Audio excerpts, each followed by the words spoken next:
That's Yo, live. what is up, buddies? We're here with our buddy Calvin here, a longtime design buddy, to talk about why dream jobs are a scam and all the lies corporate America and corporate Canada is telling us. So, welcome, Calvin. Before we get started, I would love to learn from you, Calvin, but also all of you tuning in right now on LinkedIn, YouTube, Twitter, wherever you are. Let us know, are we correct? Do you have a dream job? Our dream jobs are a scam. Do you disagree? Do you agree with this? And we would love to know like where you are tuning in from in this world too. I'm here in LA. I actually moved to LA to become an actress. Oh, But more cool. on that soon. Yeah. I don't know. I feel like Yeah. that could be a whole different live session with its own topic, you know. Yeah, we can save that for maybe later in this chat though. I'm actually very curious to hear about it. Oh yeah. Yeah, I definitely talk about it. But I'm curious, Calvin, like tell us the buddies like a little bit about you, some fun facts, whether you think dream jobs are a scam and all that jazz. Yeah. So my name is Calvin. I currently work as a freelance UX designer. I have a few clients that I work with on either a retainer basis or, they come to me for, like hourly based projects, right? Depending on their needs. Um, in the past, I used to work at a bunch of startups, right? Uh, right? And once funding became hard to get, interest rates went up, and startups started to, not really be able to retain their people. That's when I was, I think, forced to try my hand at freelancing, right? And it was really, at the time, I think, a little bit scary because I thought, well, I'm leaving the safety of a job, right, to try and essentially do my own thing. But I think after about 2 years of it, things are settling, right? Like I think this is pretty good timing for this chat because having now I think officially full time for a year worked for myself. I think I have a little bit of a different perspective than I may have had a few years ago regarding if the dream job that people seek truly exists or if we've sort of just been sold this lie or this carrot on a stick dangled in front of us, right? That we're supposed to chase. Yeah, congrats on freelancing for a year. How has your perspective on the dream job shifted from like when you were a W-2 employee to like a freelancer? W-2 meaning full-time employee. Yeah. So I think the biggest eye opener for me was just the amount of control that I had over my time. And that wasn't something I actually expected when I made the transition to freelance because I thought that with most remote friendly jobs, right, it was pretty flexible already, right? You don't really need to, you can leave during the day, right, for an appointment or whatever. But I think the big difference now is as a freelancer, I don't really have to be beholden to the normal operating hours of someone's business, right? Usually it's very results oriented and I can work essentially whenever I want, as long as I deliver the thing on time, right? And that's allowed me to do certain things, such as wake up at 5 a.m. in the winter to drive up the mountain to go skiing, and then come back home at around like 3 p.m. and then that's when I start my workday, and I'll end my workday that day at like 10 p.m. or something, right? And that's sort of like a crazy thing to experience, and I don't really tell my friends about it, right? Because uh, I'm sort of afraid of the whole like question of like, do you really work? Do you really, have a job and all that? But and I also sort of don't want to like it almost sounds like bragging, right? Because you can go skiing and also not take a day off at the same time, which is I think a very it is definitely a privilege, right? Like it's not something that's accessible, right, to everyone. Hmm. Yeah, relatable on that. But some more buddies are chiming in. Thank you all for tuning in on LinkedIn. So Endurance says, sounds awesome. I'm trying to take this bold step. You got Cool. this. You go slay. Joining from Canada as well. On says hello. Jung asks, would love to hear how you made the jump to freelancer. Um, I did not have a job, and so I think the funny thing is when you either quit a job or get laid off or whatever, leave a job, life continues on, right? Like your bills don't suddenly stop. You have to still have responsibilities and take care of them. Um, I actually, while I was working full time, I think for the first bit of my career, I had certain times where people would reach out to me and they would ask me, "Hey, are you, open to doing a freelance project, or are you open to contracting, right, for a company?" And at the time, I was like, "No, I want to, focus on building my career, right, at this startup job that I really like and hope is my dream job." And I didn't want to get distracted with all the, freelancing and stuff. But I think I did take on a few small things that, like for example, PowerPoint decks, right? That's an interesting one. I got paid money to make PowerPoint decks, right? And it was sort of an experience for me of like, okay, so theoretically, right? Like if I made one PowerPoint deck a week, right? Like obviously that's not possible, but it's like if I did that theoretically, oh, I could make, the same amount as my day job or maybe even more, right? And that sort of got me thinking about it a little bit. But because, I still had, I think at the time, a good thing going at my full-time job, I didn't really think of it as a serious, pursuit, right? Like freelancing.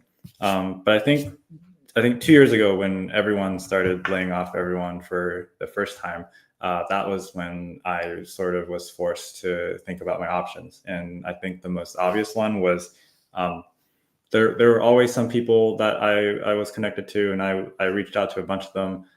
Some of them, had a bit of work for me to do. Some of them had referrals to other people that they knew. Um, and I think eventually it was just through word of mouth and a lot of months of definitely pricing myself really low, right, way too low, and working way too many hours for the prices that I was charging, before it was sort of enough to be referred to a set of clients that were more consistent. And I didn't have to feel like I was undercharging, right? It feels pretty stable.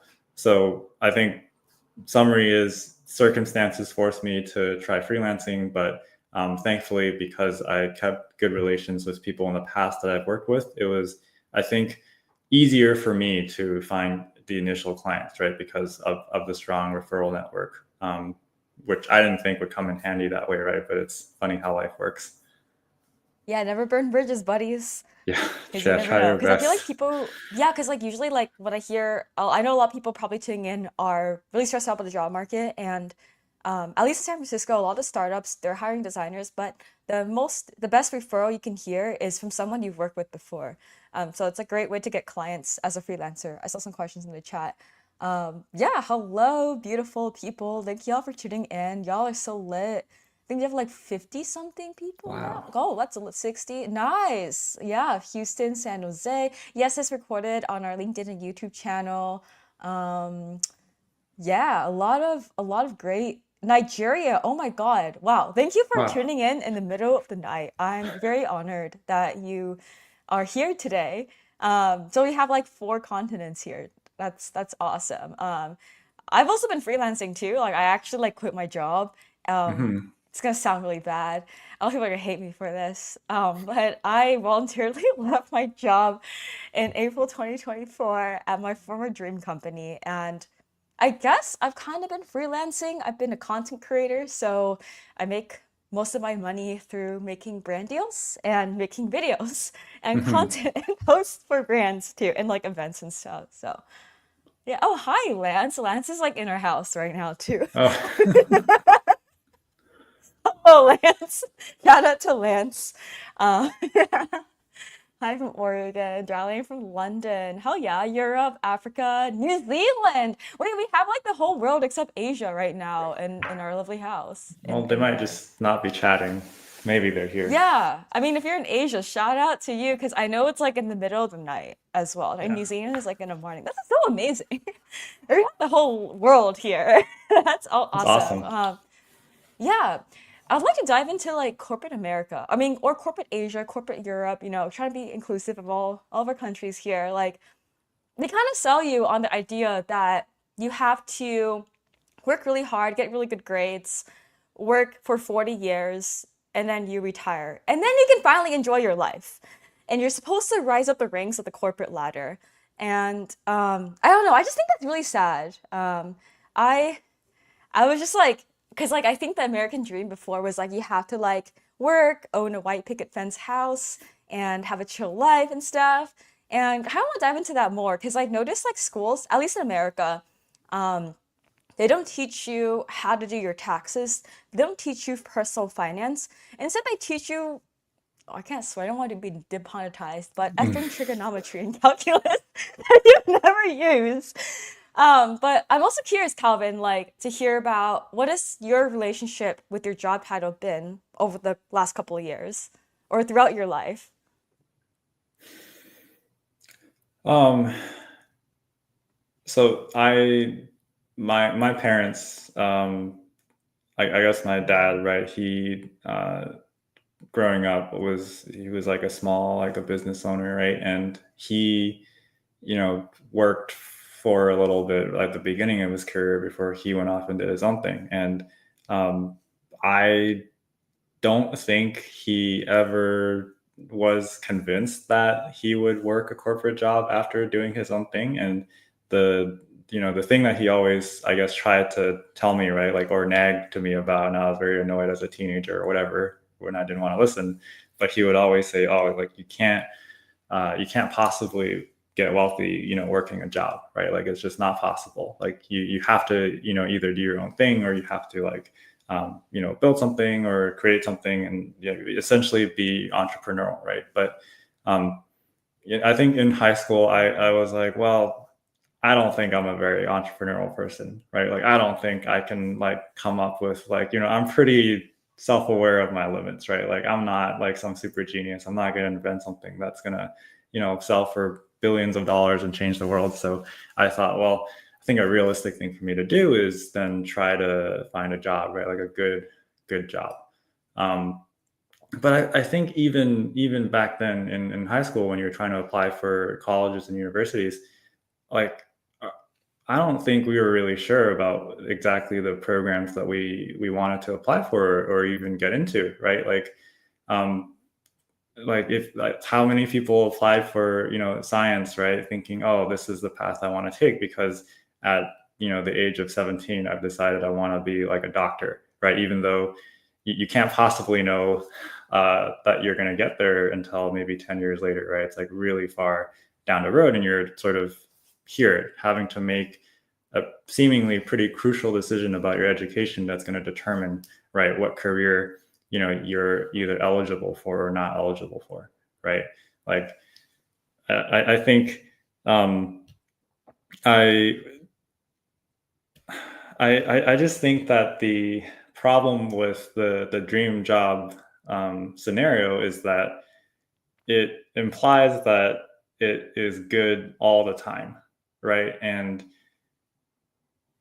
that isn't true, right? For work in most cases. Like, even the most creative, cool project, right? The outcome, to get to that outcome, you have to do like 80% of the work, which is a lot of, like, heads down, not so glamorous, probably repetitive or just annoying work that is required to get the outcome that, makes this job the job you love or the job that you have fun with. But I think, because it's also a job, and I've learned this for working for other people, you don't actually have that much control over your own destiny, right? Like, there is a predefined path that a company or many companies, right, for going up the ladder and the ranks and positions and whatnot. But um, there's no guarantee that just because you do everything that's written by HR and the bullet points, right, for how to get promoted to the next level or the next rank or title, right, is um, it's a lot of times it's due to different factors, right? Like, if your manager likes you or not, or if someone else on the team is just much better at building relationships, right, with the other people that they work with. And also, we've all seen lately that at the drop of a hat, you can just be let go, right? Like, no matter who you are, no matter how long you've been with the company, no matter what position you hold, right? Like, it doesn't seem like your job is actually safe. And as a result, the fact that someone can just take it away from you and just essentially make it a nightmare situation means the dream job, I think, doesn't actually exist, because it can't be that easy to take away if it truly is that good. Yeah, it can't be easy to take away, but surely it's not good because you can get laid off anytime, you can get fired anytime. Yeah, and I feel like these I don't know, they call them higher ups. I'm not saying this is like every higher up, but I feel like a general lesson that these people, some people try to ingrain in you is your job as your identity to keep you quiet, to keep you poor, to keep you as a cog in the machine. I'll give some context actually why I feel this way. So I grew up in this town called Cupertino, which you might have known Mm, from your Apple Weather app. Um, yeah, Cupertino, California, Apple Weather, and you get popular in school if you get good grades, and not because you're a jock or cheerleader or anything, is you get good grades. And a lot of times the parents and kids be like, what's your SAT score? What college you got into? The parents be like, my kid went to the Harvard, my kid played the piano, my kid, you came out of failure, community college of failure. You know, like a Chinese parent accent. yeah. Um, yeah. And everyone wants to be an engineer at Apple. So like I don't know, like I used to feel like a failure when I was a kid because like I almost flunked elementary school, but my parents like bribed me with Tamagotchis. I just Oh, got hey. one, maybe one. To like do well in school. And like I don't know, I just like sucked at school, so I was always like kind of sad.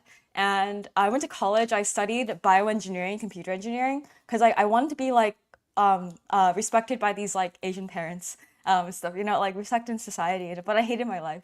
And then like I later worked in corporate America. I became a UX designer. I actually really had a great time. I worked at EA and Electronic Arts. I had a really great time. Nothing bad to say about it. But what is interesting from my experience that I think it's now long enough for me to share for the first time on LinkedIn is this is just like my own experience. Not saying this is bad or people are doing anything wrong, but so I got promoted 3 times in 3 years, and I drank the Kool-Aid.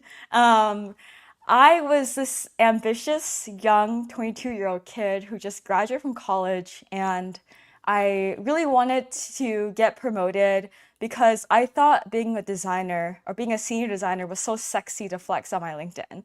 Um, I never achieved senior, by the way. So I was always like I stopped at like what they call mid-level, which is just mid. Kind of Yeah. embarrassing to say now. Sure. Yeah. Just mid. I But never I basically never made like, senior either. oh hell Yeah. yeah, high five, high I five. never made it either. I'm like, okay, so like I would like work 100 hour, like probably like 80-hour weeks. I would like put in the effort to go above and beyond. I did get promoted, but like um I was taught that in order to get promoted in a large company, you have to do favors for leadership.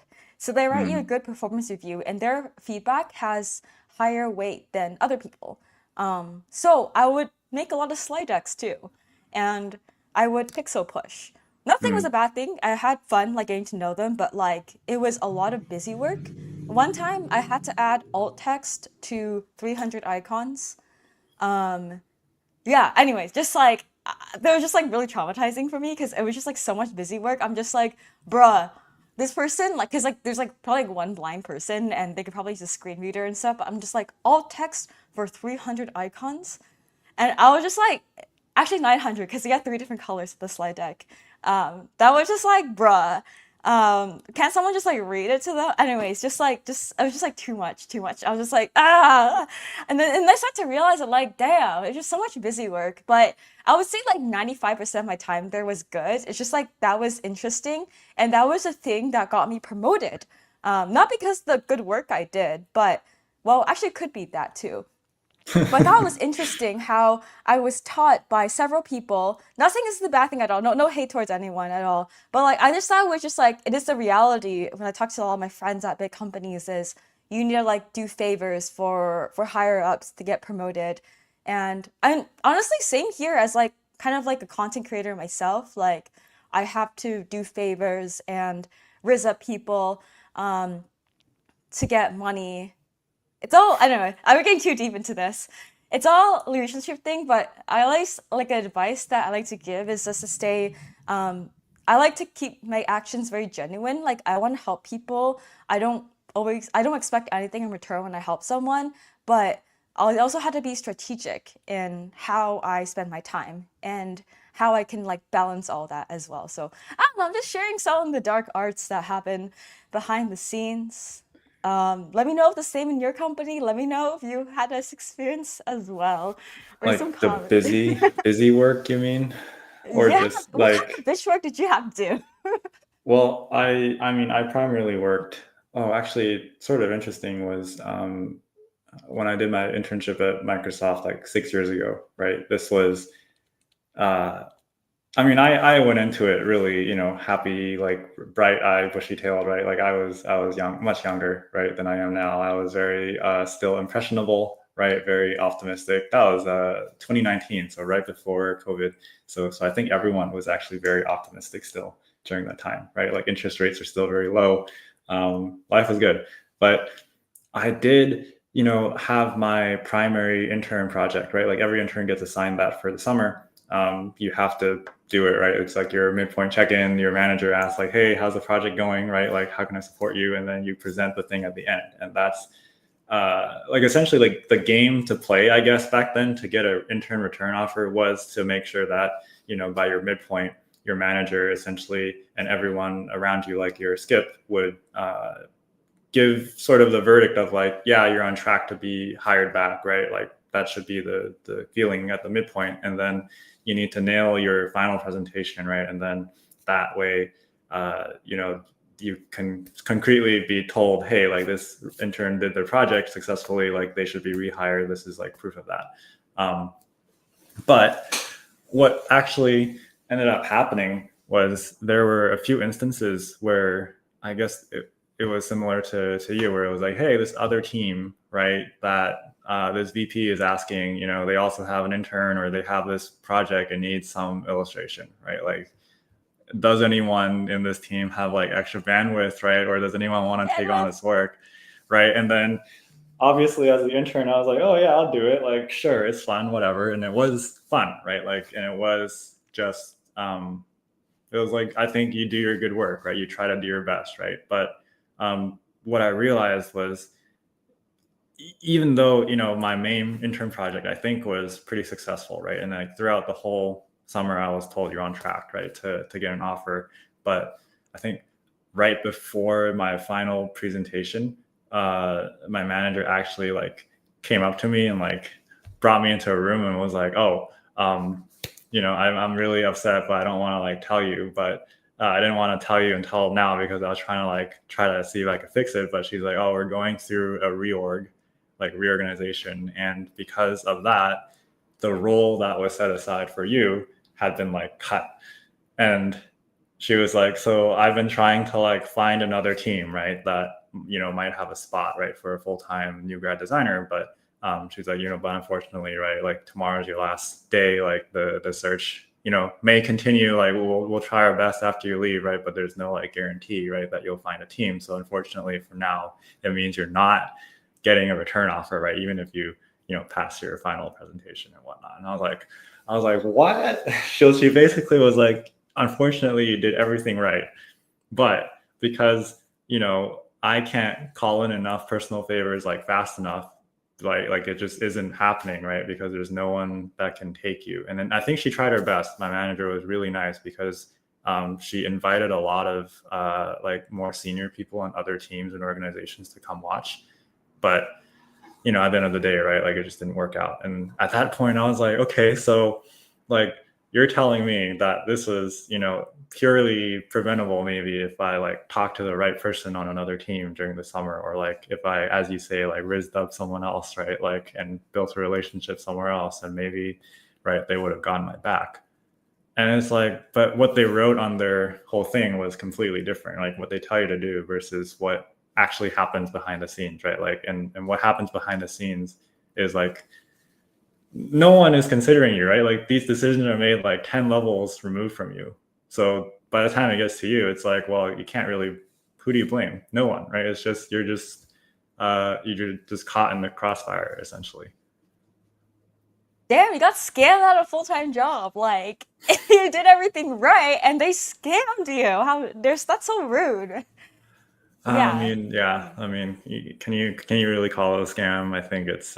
mm, I mean, the accountants like they look at a spreadsheet and right. That's yeah. just how it is, right? You're a number at the end of the day. Yeah. Just a cog in machine. But damn, that was frustrating because you did all the work, you did everything right. I'm sure you did a really wonderful job during your internship, and you thought you were gonna get a full-time offer, but due to the reorg that's completely out of control, out of your manager's control, it was the paths were different.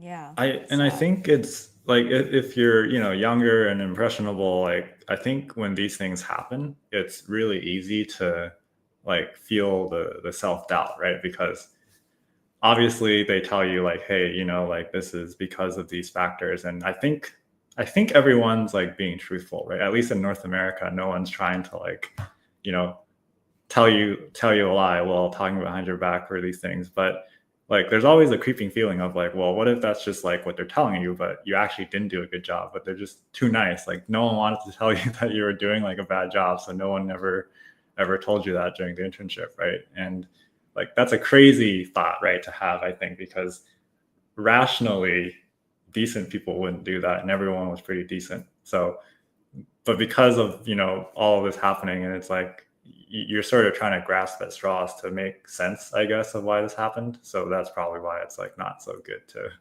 have happen to you, especially if you know it hasn't happened before. Like the first time always hurts the most, I think.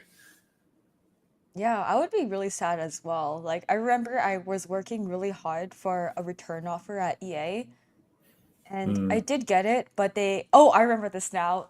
They only gave me 2 weeks to accept it. I didn't know I was gonna get it, so I couldn't interview for any other job.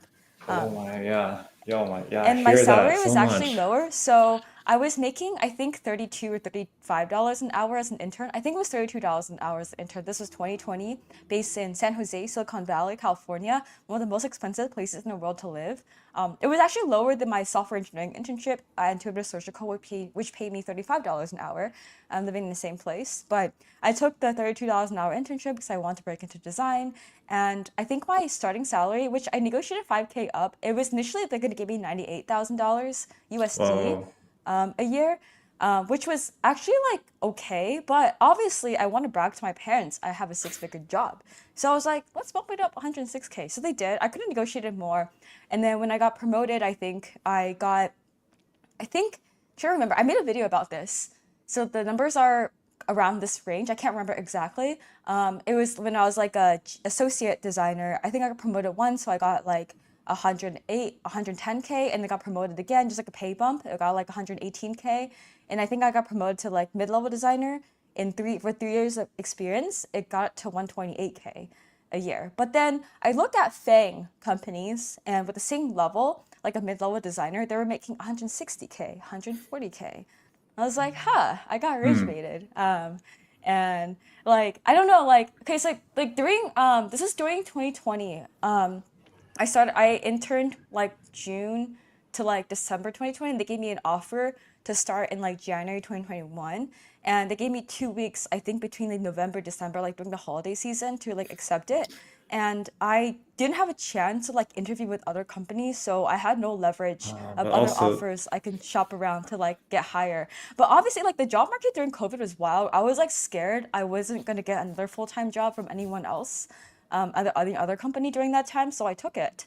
Um, which I have no regrets in taking it. Like I had a wonderful time there, but at the same time, it felt like it was like pretty unfair that they only gave me 3 weeks. I didn't know I was gonna get an offer until they gave me an offer, and I really wanted to work at Discord and Meta at that time, and I was just like DMing the recruiter like, "Hi, I have an offer," and they're like, "Oh, can't do it in 2 weeks." I was like, "Oh, so sad, so sad." Um, but yeah, I don't know, I'm just sad. yeah, no, I heard a lot back then too about the so-called exploding offers, I guess, right? Just you're forced to make a decision about something in like a week or 2 weeks, right? And they do that because they don't want you to do what you're saying, right? They don't want you to interview elsewhere and get other offers so that you can negotiate and I guess advocate for yourself better, right? Because if you don't have any other competing offers, then like you have no leverage. Yeah. All right. Oh, thank you, Debbie. I love my ducky hair clip. It's like a is literal.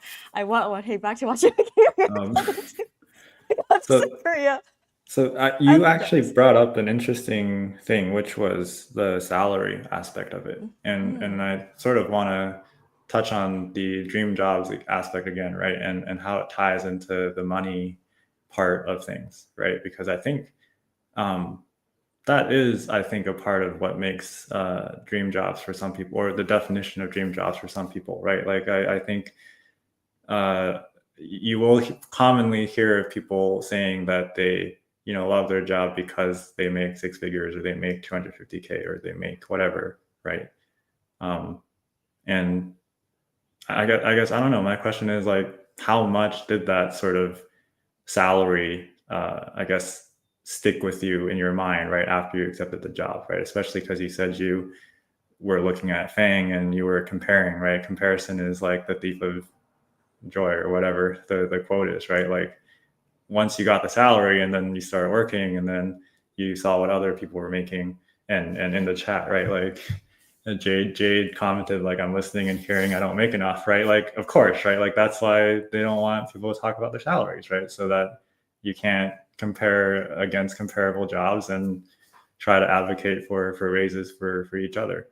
But I mean, maybe I can start. I think the salary aspect of it definitely played a big part, right, in my hopes and dreams, right? In that, like, obviously, you know, I'm like, well, of course I have goals for how much I want to make in a year, right? But it truly felt like, you know, the bumps that you would get each year, if you get any bumps, right? Like in my case at the startup, I think I had to advocate and ask them. I'm like, hey, I've been here 2 years with no raise. Can I get a raise now? And they're like, oh, we don't. I'm like, can I write you a document about why I should get a raise after being here for 2 years? And then they gave a raise, and that's fine. But, like, man, every bump, it's so slow, right? Like, once you work, you're like, wow, after 3 years. I mean, yes, I think in your case, your salary, I think, went up by like 25 something percent, right? Which is actually like a pretty good amount in 3 years. But I think the more common case is like you get your, what, 3-4% raise a year, maybe, right? And depending on how you negotiated for yourself when you started, right, that percentage number either goes a little further or it doesn't, because your starting base was, lower than maybe it should have been. And then I feel like the trap of the dream job could be, sometimes you'll see jobs that are very demanding, and the people hiring know that, but they set the salary very, very low because they know that it's also a very cool job that people would, sacrifice a lot for, right? Like, in the case of, good example would be like, Formula One mechanic or engineer, right? Like, really horrible travel schedule, really not so great salary, but you get to work, like, travel the world and work on a Formula One team, right? And people would take the lower salary and work that job. And I don't know. At that point, I'm wondering, like, does it still feel like a dream job, knowing that you have sacrificed something or are comparably making less than you could, right? After you've been around for a bit. Yeah, same thing happens in the gaming industry. I noticed by looking at and asking my coworkers how much they make. I noticed like, well, I'm trying not to like speak for the whole company, but I've noticed in general, just like industry norms, like the gaming industry pays less than the tech industry. And the reason why I think is they kind of I feel like it's like the passion tax, right? It's like people, and same with the entertainment industry. Like I'm here in LA and actors get paid barely anything. Models, actors, they're the ones who Oh, make the movie possible, but yeah. they get paid like minimum wage, while the direct or like the people in the leadership who own these corporations get paid millions, millions of dollars. It happens in the game industry too, and they believe that people would take a lower paycheck because they believe it's their passion. But they're still working just as hard, sacrificing their life. They probably have like NDAs or just like non-compete exclusivity stuff, so they're losing opportunities somewhere else. It's just kind of sad. But I also want to touch like salary. Like it depends where you are. Like a lot of states and a lot like different parts of America, different areas of the world have wildly different cost of livings. For example, rent in San Francisco average like $2,000 a month, versus it might be $1,000 a month in Texas or in Oklahoma. So like I feel like they try to like base it based on where you live versus like Thailand. They have like a lower cost of living there. So the salary is like trying to, it depends on where you live. Hmm. Yeah. And I don't know, like people salary hop or people job hop all the time to increase your salary. And the best way to increase your salary if you're working a W-2 job, like a corporate job, then is to like apply for different jobs, have a competing offer. But I thought of doing this too when I was at EA. Like I knew my salary was lower, and like I thought about like um applying to different jobs. I actually shopped this idea with my manager because like I didn't know who else to ask. Mm, And well, yeah. people, my our buddies and design buddies told me that I could apply to other jobs and get offers and use that as leverage for a pay bump at EA. But then when I asked my skip manager, my manager, because I'd just be transparent like that when I was a kid, and they were just like, "Don't do it, Grace. We're gonna do it." I'm like, "Oh, okay, okay." So like I guess like in my opinion, like the best way to increase your salary could be like job hopping, but then at the same time, is it really a dream job anymore? Because you're just like hopping for the case of increasing money. Well, you're not at Um, any job for yeah, you're any just meaningful hopping amount of everywhere. time. So then it's the dream salary that you're chasing, right? Hmm. Um, Yeah. yeah. So I wonder if it's that it's not, the whole job itself is like the dream, right? But maybe people chase a certain aspect of a career that they want to chase or is important to them, right? Like maybe some people do find fulfillment in the Hmm. actual product that they're building, right? And to them, the salary doesn't matter as much. Versus for some, the salary is the dream, right? The dream is to stack the Benjamins, right, and as much as possible, and that's why it's okay for them to not tie that to the job itself, but for the salary that I guess comes out of the job, they end up picking. And I guess they'll optimize and do actions to work towards finding that, right? Finding that kind of fulfillment. Um, Yeah. Also, like yeah. your job isn't everything, and I feel like if you have a job that you truly enjoy, then that's amazing too. Like I feel like some people are in a position where they love what they're doing every day, and some people just want to work for the money, and that is okay as well. But I think life is more meaningful when you do something you enjoy every day, because you could get hit by a car, you could die in a Oh plane yeah. crash anytime. You never know. Someone Yeah. can murder you. Yeah, you never know. You never know what's gonna happen in an hour and tomorrow. So might as well spend time doing whatever you want. Like you can always earn more money, but you can't get back your time. Time is the only non-renewable resource. So instead of like always trying to chase the money, I always recommend to chase what you want to do. And having money, a lot of money is not everything. I feel like happiness But can be found that's depending on the what people person. with a lot of money would say. That's Oh, exactly what someone with a lot of money would say. I mean, well, okay. Well, at one point I was working a W-2 job and I was also making a lot of money through content creation. And I quit my job because I actually made more money through content creation. No hate to the corporate world, but um, I just like make funny videos and rage bait videos. Um, but like I feel like I'm still at a point where I don't have like reoccurring income. Hmm. A lot of my stuff is like through like brand deals, like events, sponsorships, freelance stuff. Like it's all like really random. But like I don't know. I feel like money can't really buy happiness. Um, it doesn't necessarily like make you well, I guess money can buy happiness because you're more like time free, you can do everything you want. But I think it shouldn't be the purpose, your full purpose of life. Like your life goal is to make as much money. And I think like if you don't have the chance to enjoy the money you make, then what's the point of making money? Like for example, if you work a 100-hour week and never take vacation, but you're a millionaire, that's miserable. Uh, In my opinion. I mean, if you no, enjoy no, work, then I like agree. that's a different story.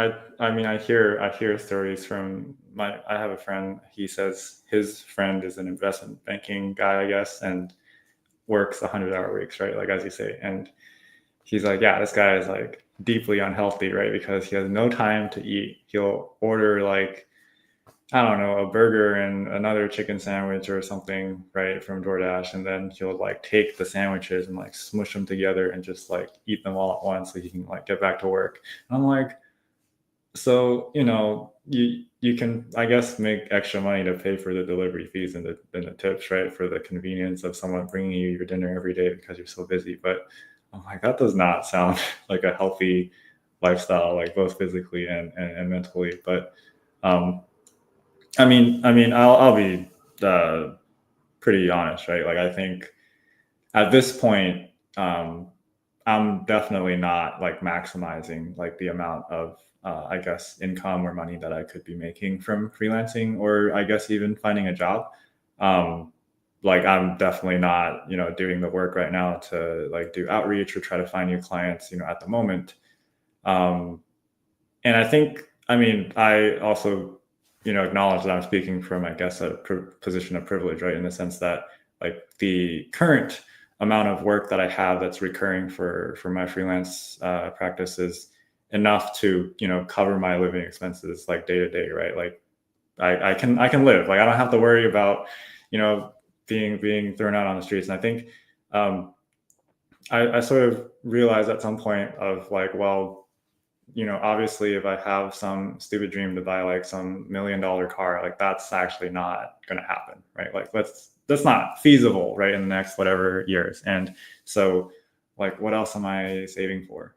Really, right? Like I like, besides, the responsible stuff like retirement and the stuff you should be saving for, right? Like no matter what, like you should put money away for like personal finance. You should put money away for emergencies and for retirement before pay yourself first before you buy the things. But that aside, right, it's I have been doing thinking, right, and I think the main thing that I really feel like would go missing if I at this point found another client, right, or got another project, would be I lose a lot of the freedom, right, that I have with my time with the current amount of work that I have coming in. And by freedom, what I mean is, I can choose what I do with my day. The work that I need to do is essentially just, I need to provide like an output, right? It doesn't matter how I get there or how long maybe I spend on it. And I've realized that I actually enjoy spending my time doing other things that are not work. And it's not like, I'm playing video games all day, right? And that's fun sometimes too, but it's like I'm learning new skills unrelated to my job that I'm really interested in, and I'm having a lot of fun doing it. Um, and I feel like maybe it's like good for my mental health in general, right? Like maybe I work a little better because I'm not 24/7 thinking about work. I feel like that tends to actually put me in a really bad headspace. Yeah, I agree. I used to be 24/7 thinking about work actually. When I was a new grad, I wanted to climb the corporate ladder, become a senior designer. But now I feel like I want to kind of give a disclaimer is that I'm not anti-corporate job. I don't think working a corporate job is a bad thing. In fact, you can learn a lot Hmm. from, you can make a lot of impact and you can learn a lot of skills. You can meet some wonderful people, build some amazing products. Like it's not a bad thing. I know on LinkedIn sometimes I like when I quit my job, I was like really happy about it, so I like made a lot of content, but I kind of like I don't know, I became like Grace I quit my job Ling, which I kind of like don't want to give everyone the idea that quitting your job is the best thing. It was the best thing that I could do for me in my situation, but not for Well, and everyone. at the And time too, right? Like who yeah, knows? Maybe we'll both be working in a corporate job again in a few years. Like, I don't hopefully know, not. right? Hopefully not, but I I don't know. hopefully not. I mean, like if how I go about like so I do a lot of random things. No one really knows what I do. I don't really know what I do, but somehow makes money and it just does. But like I don't want at least for me, like if I was given a job and I can learn a lot and I can use that to like invest in myself, whether that's like the like the skills I learned from that job, I would take it because it's like learning and I could Hmm. still work on everything I like doing. Um, That'd be great. And also Jung says, I think dream job comes down to individual values. A dream job would be what aligns what closely to your values, whether it could be making a lot of money, which is totally okay as Hmm. well. Being able to flex, it be have design X company, feeling like a growing contributing to society. So like some people like love being head of design, love being VP design, and brings them happiness. That's awesome. But it's okay. It's also awesome if it doesn't bring you happiness and you find out what does. So like it really like it depends on what you value in life in your dream job too. So I put the title kind of provocative of the event because it's meant to be like a clickbait. Well, I Yeah. mean, that's actually a good point about, right, it sort of aligns closely with your values, and that I think is what makes a dream job, I guess, what people call a dream job. I mean, have you seen the people on LinkedIn who have like, really impressive careers, right? And then after they quit their whatever job, the next position is like, oh, I'm like a goose farmer, right? Like they became a goose Yeah. farmer, or they like sailing the world, right, on a whatever, or they like are off doing something completely different or seemingly completely different, right, from what they were currently previously doing in their corporate job or what they were doing for their career. Um, I think the uh, maybe something I have realized is that I, obviously don't love every aspect of being a UX designer, right? Like I am not the biggest fan of doing user research interviews or just user testing because it takes a lot out of me to talk to people, and especially question them, ask them questions, and all that. Like that is an aspect of the job that I do not enjoy, right? But there are aspects of UX design that I really do enjoy as well, right? Like I think I like the aspect of problem solving, and I really like making designs and iterations, right? And like trying different things and seeing what works and doesn't work. And um, coming back, right, and making improvements and optimizations and all that, right? And I think those were the initial things that maybe attracted me to the field in the first place. But I found that because I've been exploring other hobbies and avenues lately, that a lot of those feelings have actually transferred over, even if the thing I'm doing is not related to design at all. And I think like maybe that's part of, I guess, me cracking what this whole dream job thing is that, I hope that, I get to do the things that I enjoy doing, right, from a skills or whatever basis at my job. But I also hope, I like that thing enough to still enjoy doing it in some other hobby or in some other activity, right? Like completely differently. Like making pizza is like a great example, right? I've been really getting into making pizza lately. And I think the skills that I've transferred over is really sort of the working and iterations aspect of it, right? Because you make your first batch of dough and then you make the pizza and you're like, well, this, turned out not so super great, right? Like what went wrong? What am I going to tweak the next time my dough, right? Like my next V2 iteration of my dough, right? Like what am I going to tweak, right? And sort of slowly, I was able to like build a lot more skills in certain aspects of pizza making because I approached it basically the same way I might have for my job, right? And it didn't feel like work, right? It just felt like I was making pizza, but I was really enjoying like the process of it, I guess. I mean, but what am I talking about? I don't have enough to retire and like become a pizza maker on my LinkedIn. So this is unfortunately still a weekend hobby for me. Um, but at the very least, it made me, I think it was only possible because I uh, didn't take on more work, right? And spend more time working. And I had to fill those hours doing something else. And so happened to stumble into this, I guess, realization. Pizza's fun. I hope you can become a full-time pizza chef one day. I know a friend who's also like work in tech and he's trying to be a full-time pizza chef too, but he still works in tech. Yeah, no, I mean, Yeah. a lot of it is like I ran a little coffee shop pop up for my birthday, right? And I made these, illustrations of, I guess, avatar of me with the birthday hat holding up like a coffee cup, right? And, menus and design stuff, right? Like so fun, right? But I would have never been able to do these fun things if I didn't work my corporate job and learn all these skills to, be able to make these things, right? Transferable skills. I agree. Like, I wouldn't be where I am today. So, like, I guess some context for people who don't know. I used to be a designer. I still do design, but I mostly do content creation, and I host events. And I'm trying to become an actress, and low key trying to become a fitness model here too. And I live in a content creator house, and I do competitive running, and I rage bait on LinkedIn and make funny videos And I run Design Buddies, which is like a community with almost like 100,000 people on Discord. Um, but I feel like I've been like probably the most happiest I've ever been in my life because like my biggest regret in life was I spent too much time studying in school and spent too much time climbing the corporate ladder. Like during COVID, it was like the saddest time of my life. And also like during like 2018, 2019, that's the saddest time of my life because like I basically like studied like 10 hours a day, had no life, like felt like I had to get good grades. Like I mentioned earlier, I almost failed elementary school, so I'm not naturally good at school, but I can get A's if I try hard and sacrifice everything. Because I have like no lasting friendships from college. I have no lasting happy memories. All I had was days studying in the library. So after I quit my corporate job, I was kind of like in my fuck you era of like my old mindset of just like I'm free to do whatever I want. So I proceeded to travel the world for 6 months. I've been to 21 countries in 6 months, including Antarctica. And after I came back, I kind of like felt just like I'm not doing anything with my life. I'm just fucking around, seeing penguins, like hanging with penguins and drawing bunnies. Like, what am I doing?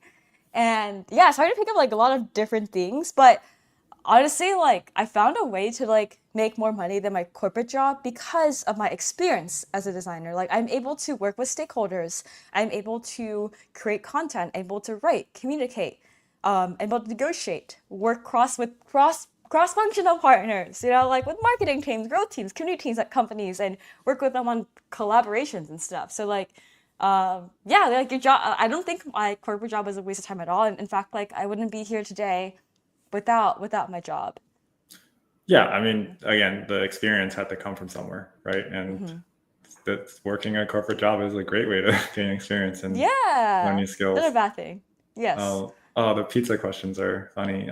Oh, Vivian says, "Did you do your user research on your?"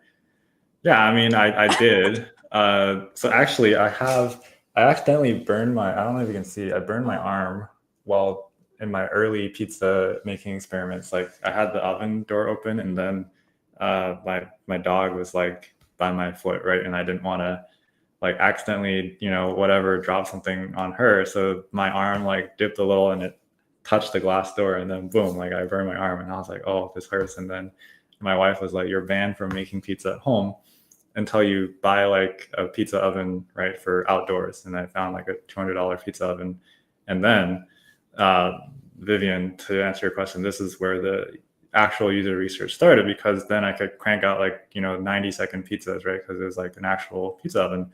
Um, and I think my wife was like, "Oh, you need to make at least 20 pizzas, right, to make back the cost of the pizza oven." I think I did that in 2 weeks. I just kept inviting friends over, and I was like, "Hey, like, how's this, right?" And then each time I finished the bake, I would do a few things. I would check the bottom. I would be like, "Oh, maybe I need to adjust, the temperature or let the stone heat up longer or whatever," right? And yeah, like definitely, yeah. Philip said, just as you can apply different skills, I wish tech companies place more value on skills gained out. Yeah, like this is, but I think this is where the whole like you make your own job thing happen, right? Like I guess it's because you're sort of doing your own thing, right? Especially for your example, Grace, is you are taking like you first of all you're doing these things you learn from your corporate job, but I think the difference is like this time you're doing it because it's for your own thing and it's not because someone's like, oh, this is your assigned project,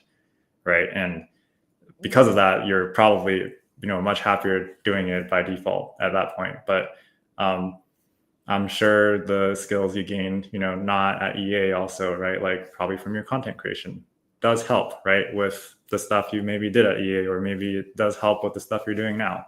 So um, I feel like maybe it's not a bad thing to talk about the different things you're doing outside of your job, even on like a professional, on a professional basis, right? Like in your portfolio or something, right? Like it's interesting to read about. yeah, I agree. Yeah. Oh, hi, Phil. Thanks for being so active in Design Buddies. Oh, Jung also says, gotta ask Pete the Wi-Fi time. Yeah, I mean, I have like sometimes it ferments too fast and it blew the lid off the container, and I was like, why? Like, why Why? couldn't you? Why couldn't you ferment slower? It's probably because I added too much yeast, but whatever. Yeah.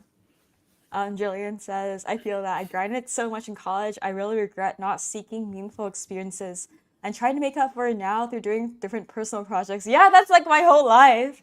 I Yeah, I will say I also did the same in studying too much for not much gain, right? Back in hmm late high school, early college, or just, yeah, early college, right? It's like, oh, I need my good grades to get a job, and nobody ever asked for a What a transcript. lie. What a The lie. only company that ever asked me for a transcript was Sears, and Sears is no longer with us, right? So just, RIP. Yeah.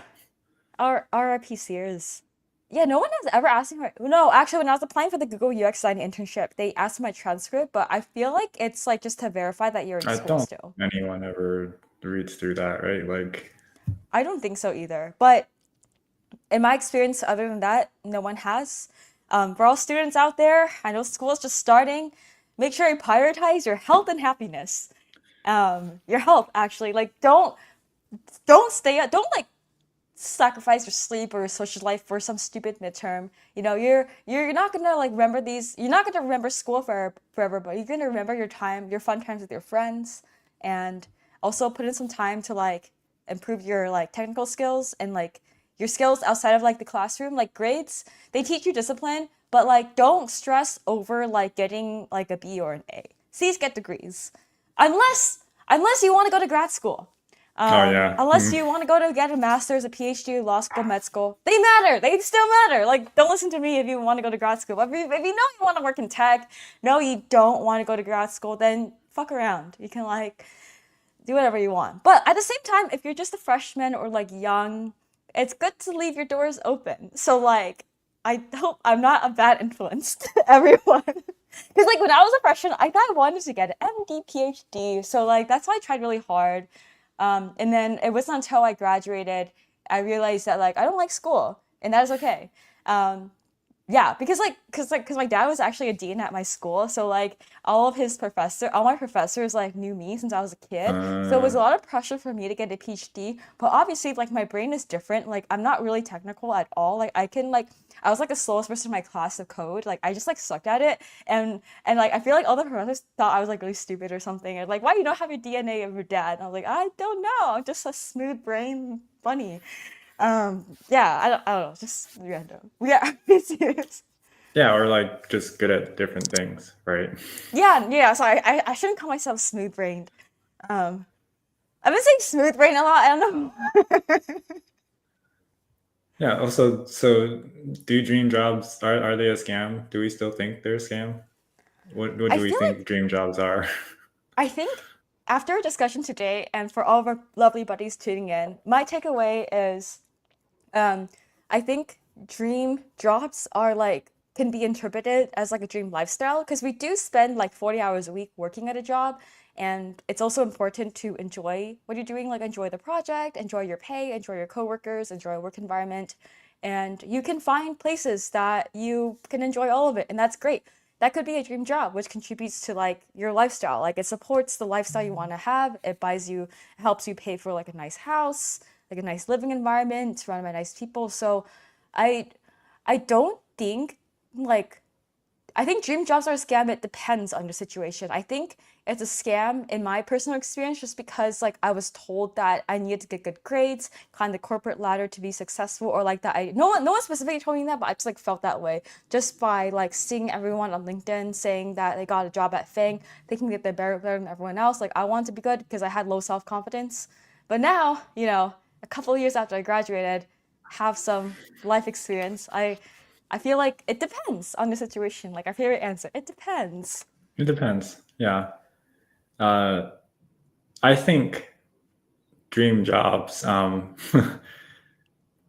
Dream jobs like by themselves I think are a scam, like the job part of it, the if in the sense of there is not a singular specific job that I think can possibly be deemed as a dream job, right? Like as long as you're beholden to the will of someone else, right, it's very easy to be have it taken away, and the dream quickly turns into a nightmare. But I do think that dream jobs, I agree, it's more of, I think, really a lifestyle, right? That the job enables that lifestyle, but the job itself is not, I think, actually that important, like the specific job itself, right? Like Mm. in the sense that if your goal is to, you know, live in a decent, nice neighborhood with your kid, raise a family, right, have a decent house, right, that's the dream job that will enable that is whatever job enables that at that moment, right? Mhm. Could be a FANG, could be not a FANG, could be a startup, could be your own thing, could be, you know, you make pizza on the side and sell them to your neighbors, right? Like whatever it is. I think that's what perhaps it really means, right? Because I was promised, right, a quote unquote dream job, I think last year, and uh, it was. This is where I can go back to some spicier, I guess, topics or stories, right? Spill, Since spill. if it's 4 o'clock and people are still here, I don't know who's still People here, are still but here. People are still here. okay. There's still like 100 people tuning Okay. in. I'm not gonna name the company because I unfortunately do still respect, you know, one singular person there, and I don't want this to. But I don't think they're too hard to find. They're in the uh, baseball, softball space, youth baseball, softball space.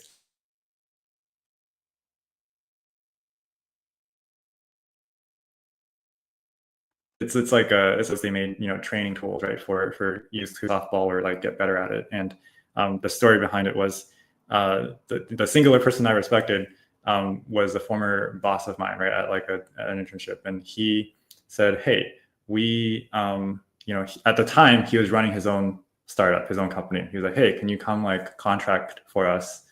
And I was like, oh, I'm a little busy at the moment, right? Like I was very swamped. And he's like, oh, like just, you know, just trust me, right? Just do it. And I'm like, oh, okay. And then I go contract for him. And then he tells me, you know, later, he's like, hey, like, just by the way, right? Like this is going to happen. This acquisition, I think, is in the works with this softball, baseball company and his startup. Like they're trying to absorb him, right? And he's like, the reason is I wanted to, you know, have you contract for us and do some work for us so that when the acquisition happens, like you can hopefully be also along, because he's like, I really want to work with you, right? Like I really want to, like I think this could be a really good opportunity for you. And it's like you'll get to work alongside, you know, like this design director, like wow, look at his credentials, right? Like they really have like a plan, like a vision for this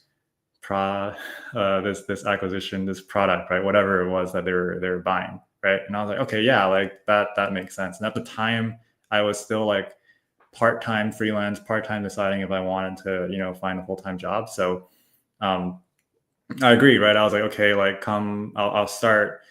I met the design director at the acquiring company, and then he met with me. He was like, oh, you know, we're very excited to have you join us. We you know, when you join us in March, we'll start you off as on like a contract while we work out the details of your offer, right? And then we'll like hopefully send you your offer by like the second or third week. And I was like, great, sounds good, right? Like everything checked the boxes, all good. Like someone I trusted was like clearly advocating for me in this case, right? And because of this, I was like, well, I can stop looking for opportunities, right? Because why would I? Like this is I essentially, you know, did the work, right? Like whatever, contracting, delivery a project, and then like this acquisition is happening, and they seemingly agreed, right, to also bring me on board. Um, Long story short, what ends up happening is I like never ever received a full-time offer, right? I was on contract for I think 3 months, and then just randomly at the beginning of like the week, the director there was like, oh, um, you know, I am unfortunately gonna have to like end your contract. And he's like, I don't have the capacity, unfortunately, to like manage a team of the size. And I was like, your team is another senior guy, so you don't really need to manage him. One intern and me. And I'm like, I don't think that's too many people to manage, right? But whatever the reason was, um, you know, clearly there was no, I don't think there was ever actually any space, right, for me at the company. But I think they were trying to figure out something or what to do with me.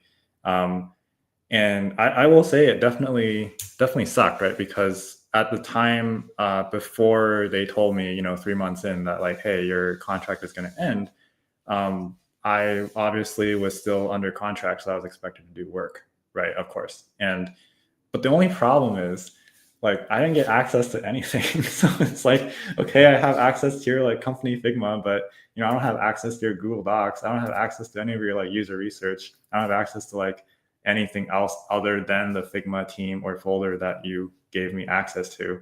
And every time I asked like, hey, what work, right, is work I can do, it would be some vague like, oh, go explore this project, right? So it's like essentially make a bunch of cool looking concepts or try to make a bunch of cool looking concepts. And if one of those seems like a promising product idea, like we'll try to like build on it. And what I ended up doing was I just, ended up going back and supporting the startup that got acquired, right? Because they still had work. So I found my own work to do.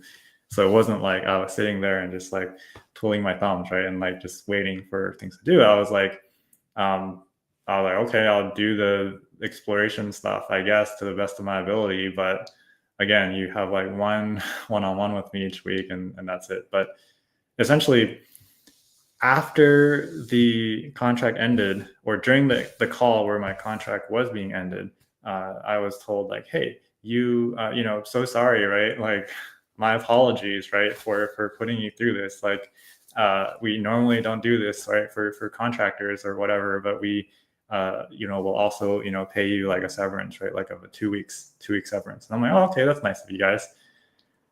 And then the call ends and I'm like, wait, I didn't like sign anything or like get a written whatever, right? So then I like quickly sent an email to like finance and CC'd the manager with my final invoice. And I was also like, oh, and by the way, in the call, it was the mention of the severance. So like, let me know how you want me to invoice that.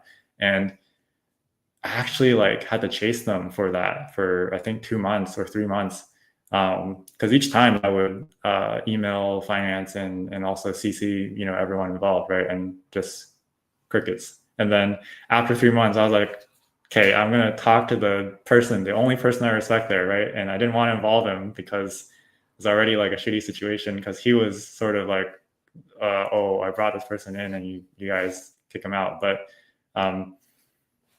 He got involved. I told him, and the next day they, like sent over the severance, and so clearly, like I think if I never did get him involved, it was possible, right? But they would have just sort of sat on their hands and been like, well, no, there's no recording of us ever promising that, so we're gonna just not follow through with it. And I think it really sucked because prior to starting the position, I actually was sort of in between because I ended a project, right? So I was sort of in between work, right? I took the 2 weeks to travel a little bit. So I was like pretty excited to actually start, right? There were, things that I was reading in the meantime, right? To like be a good employee, right? Prep for the new job, right? Get ready for the new thing. And it was just like, yeah, like a horrible feeling because after 3 months, like there wasn't really anything to show for it either. Because like, what did I actually do there, right? Of value, nothing, because I was given no valuable inputs, right, for any valuable outputs. I think that was the moment that really cemented it for me. I was like, I do not trust any company ever again. Like, you are nothing, right, to them. They will step on you, right, as soon as it's convenient for them. And I think that's why like I can never place such weight on a single job, right, to call it the dream job, because again, right, like, was there anything I could have done here? I don't know, probably not. Like there was probably behind closed doors, like you don't know what happens, but things are out of your control. And I think you know it's always best to focus on things that are in your control, so that if the job part of your dream life equation happens to change, you're still in control of literally everything else, right? It's not tied to a singular job being your identity, hopefully. Wow, these are showing. That's rough. It sucks I had to chase them down, but I'm glad there was still one person in the company that could help you finally get your money back. They almost Yeah, I scammed you. mean, The only problem is they're still around. So Oh, every sussy year I yeah bakas. every year Sussy bakas. I know I have a voodoo doll. I like stab it every night. Just uh no, I think it's fine. It took a few months for me to like come to terms with the fact that it probably was nothing to do with my performance. But it was really Mm, hard to convince myself of that, you know, because like if you look at it as an outsider, right, and just read through the timeline of it, it like does not look good, I guess. For it's like, oh, you know, he never delivered any projects while he was there for 3 months, so we terminated his contract, right? Like that's oh, probably a very fair summary, right? If you just look at it by, you know, the surface level of what happened. yeah. Yeah, I'm like so scared of these situations where people promise things on the call, but they don't deliver it. Um, so I actually like record my meetings. Hmm. As much Not as possible. sponsored, but I use this tool. It's called Granola. It's not sponsored. I'm just saying this is like a resource for everyone. It's also free too. Yeah. I think if you have more than 25 meetings, it becomes paid, but it's free. The free tier is really good. It records your calls and it summarizes them. So like, for example, if I'm like a freelancer, I'm negotiating like payment with someone, they promise to pay, then I can still have that record. Hmm. Because I'm just terrified of just like, because I've also like had situations where people said they'll do stuff, but they end up like ghosting or like not following through. I'm just like sad. But also like my ADHD brain can't remember everything that goes on. I don't want to be typing notes during a meeting, so it helps having the recording of it or like the summary of it, so I can refer back to like my to-do list as well. Yeah, I mean, I can't talk and type at the same time very well, right? Yeah. So I'd rather just pay attention to the Mm-hmm. meeting. Um, Mm-hmm. I am Yeah. coming up to my hard stop soon, but This do we have was fun, any everyone. Thanks last so much for coming on and sharing do we have these any scary last stories. questions though? Like, I feel like to conclude, maybe if there are some like urgent questions or questions we may have missed, please let There us was know. some we kind of, Did we I feel go like we over? kind of answered some of them. There's still a good amount of people tuning in. But like, I'm also curious, Calvin, is there anything else you want to share that you didn't get a chance to share today? Oh, Jung, I'm so sorry. Sorry that this just popped in. The He just said I accepted a full-time offer and I got Oh. laid off after I resonate. Yeah, right. Like it's not your fault, but like you still feel horrible about it, and you always wonder, like, oh, was there anything I could have done differently, right? Mm-hmm. Yeah. I Yeah. mean, but I think it's well. I guess I want to close off with, you know, I don't want to say, you know, discourage anyone, right, for trying to seek out the dream job or the job of their dreams, right? Especially early on in your career, I think it's actually very important to have those goals. Um, because you know, as I mentioned at the very beginning, right, when you're applying for colleges, you have no freaking idea what each of these majors and programs are, right? And then you get to college and your eyes open up and your worldview changes and gets wider, and then you're able to make more informed decisions right at that point. So I think it's the same thing where there has to be a goal, there has to be something to strive for, right? Especially early on in your career, because otherwise, I think if it's a little too open ended, right, it's actually very hard to, you know, meet those goals or work towards them, because you're like, I have no freaking clue how to become a world traveling content creator, right? Like, where do I even start, right? It all had to start because you found that first job or internship, right, that allowed you to build the skills and experience for that. um, but I think the maybe message or encouragement here is like just not to tie everything right to a job, tie like your identity, your self-worth, even how financially secure you feel, right, to a job. um, as we've seen very recently, anything can happen at any time instantly, and uh, part of it is making sure that, you know, if you happen to be without work for a while, that you'll be fine, right? And that's partly personal planning and personal finance, and partly making sure you're not tied down by your job in that way. So yeah, I think if we had this conversation maybe 2 years later, right, I'm sure our responses might be different or change, or we might have seen more by then. But I think in this current part of my life, though, I'm pretty satisfied with how I perceive my, I guess, answer or opinion of this, because yeah, it's mostly just you do you, right? Do whatever makes you happy. But I Hmm. think you still need to put in the work and go through all these, you know, jobs and experiences to get to a point where you can maybe figure out, right, like what you truly find is important to yourself and makes you happy. Yeah, I agree. Like everyone's life is different, everyone wants something different. And it seems like a lot of people resonated. Like Amer said, one of my internships laid me off after 11 months, sadly. Heather says, fully resonate too. One of my project clients coded ghosted on payments, never got Name paid. and That sucks. shame. Name and shame. We'll I send also the have an experience brigade. where I made a video for a brand, but they never paid me. It was like at a conference, I went to their event and they wanted me to like film a video and then like they wanted me to like say a lot of lines and like show their product. And I had to like really go back and forth about like why I don't think will work. And never paid me. Yeah, it was like so much back and forth in emails and stuff. So yeah, okay. Can relate everyone too. Yeah. Sad, sad. Yeah, But we gotta advocate for ourselves. We can't just mhm. let these companies just get away with it all the time. Yeah, I'm gonna follow up with them again today. I even signed a contract. They still haven't Y- paid me. So I yeah, mean, I don't know. take them to court. You can maybe that has to be it. You know, sometimes just a threat will get them to pay you. Yeah, sometimes I just chat GPT out Yeah, like a right. firm email because like my oh ChatGPT is a good way to get people to do stuff, negotiate too. I do that because I'm like very casual. I'm just like, bro, just pay me. But then the ChatGPT will like say, bro, just pay me, and like more professional way to get them to actually pay you. So I don't know, just a little tip. Mm, yeah, ChatGPT has been very helpful with my work as well. So Yeah, we love chat. We call him chat now. We love chat. Debbie's in the chat. Well, I know you have a hard stop, so I appreciate your time today, Calvin. Thank you so much for tuning in today, everyone, as well for hanging out. And Debbie's in the chat. yeah, and Skibbity, again, Sigma.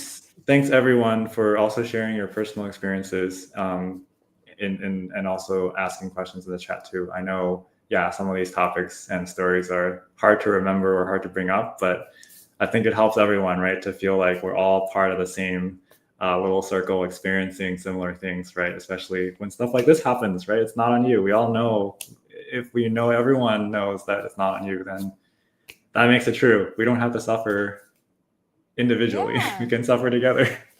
I agree. And even David said, spent a few months at Great Car Company, but due to tariffs, half the design team was cut. Sometimes, even when you're doing excellent work, the external forces take over. It's not on you. Y'all are great designers, W designers. W's in the chat. You're all skibbity rizzlers. That's a good thing. It's a good thing, by the way. It's a good It's a thing. good thing.